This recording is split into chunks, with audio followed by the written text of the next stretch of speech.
need to do more of these.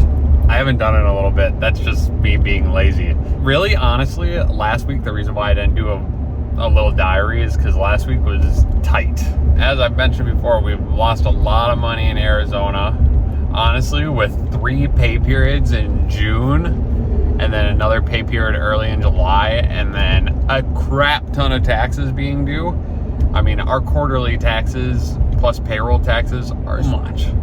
And with our workers' comp and everything else, it was a lot. And there were, I'd say, 40 to 50% of our receivables were overdue.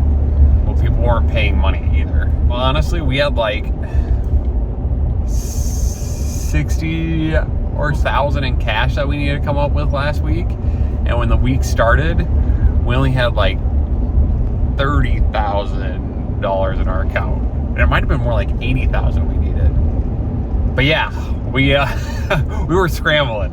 We were really hitting people hard and saying, hey, you need to pay your bills if they're overdue by a month. Like, you need to hurry up and pay. We will come to your house. We will show up to your door. We don't care how embarrassing it is for us. We need to keep the lights on. We don't need to take a line of credit for people's bills being overdue. We don't want that. We don't want to get hit with larger fees from our credit card. We're like, this is on you guys. We're going to keep hounding you until you pay. Started with 20 or 30, paid out like 80 or whatever it was.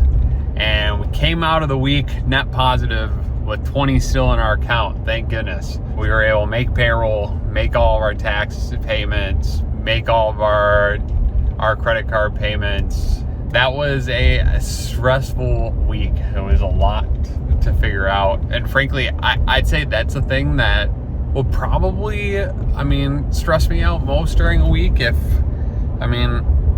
to realize when you're growing a business, which we are growing, it costs money.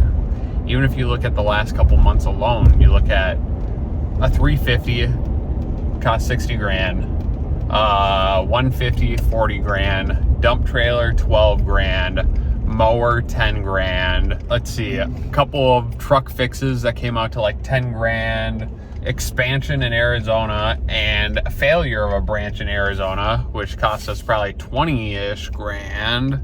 And then additional payroll that we're not making any profits on.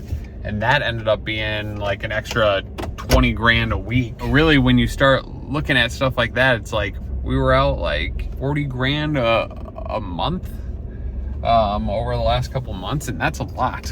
If we didn't try expanding or we didn't try growing in different locations, you think about how much more comfortable we'd be if we had an additional 250,000 in the account of just cash. That'd be great, but we need to take these chances. We need to do these things to grow, or else we're just going to stay the same forever. Although it's overwhelming, we had to learn from it. We had to try. We had to make the effort, because or else we'd just be the same. And growth isn't for everyone. And it's really hard when you're in the growth phase like we are now. It's hard to feel like it's hard to overcome the feeling that everything is failing. When you're always tight on cash, even when you are growing, it's hard to remember that you did spend money on other things to grow. Therefore, you start to think, man, we are just failing. We're doing everything wrong. We never have any more cash. But the truth is, we're spending it. We're spending it on growth. We're spending it on getting bigger and bigger and bigger. Like, our revenues go up 200 to 300% year over year. With that being the case, yeah, that obviously is going to cost money. I know we're going to try to have a team meeting here this week. I don't know when yet, but I'd like to have one this week just to kind of set expectations, explain what's going on, say like, there's a lot of things going right, even if things are really tight. That doesn't mean that we're in a better financial position accepting that things are going right.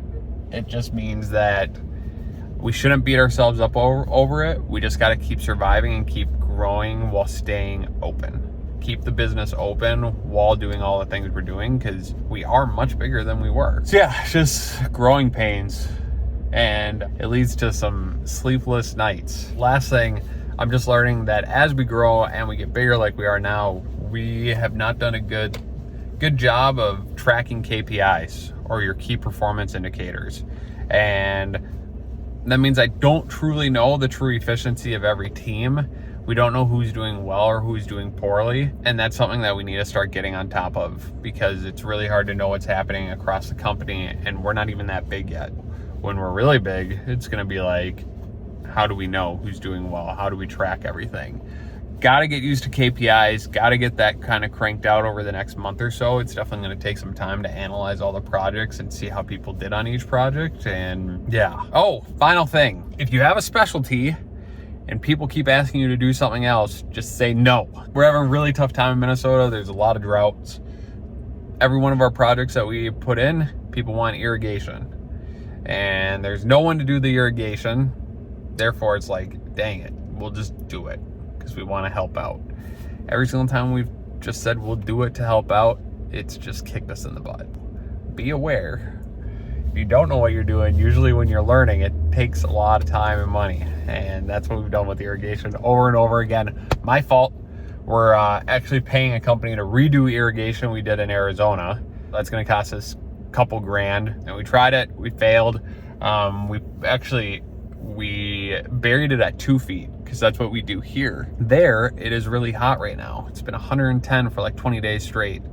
And our irrigation systems that we installed at 2 feet are melting. They're supposed to be at 5, I guess. And even though I have my ROC license, I never saw anything in the irrigation book, nor did they test us on how deep those should go. It's my fault. I gave poor advice to someone that was installing it. But yeah, it wasn't our specialty. We were just trying to help someone out. And of course, we're losing tons of money on it. My fault. Do what you're good at. If you can, outsource the things that you're not good at. And that's what I just got to do a better job of, even if it's a struggle to find someone. With that, thanks for being a part of today's episode. Goodbye.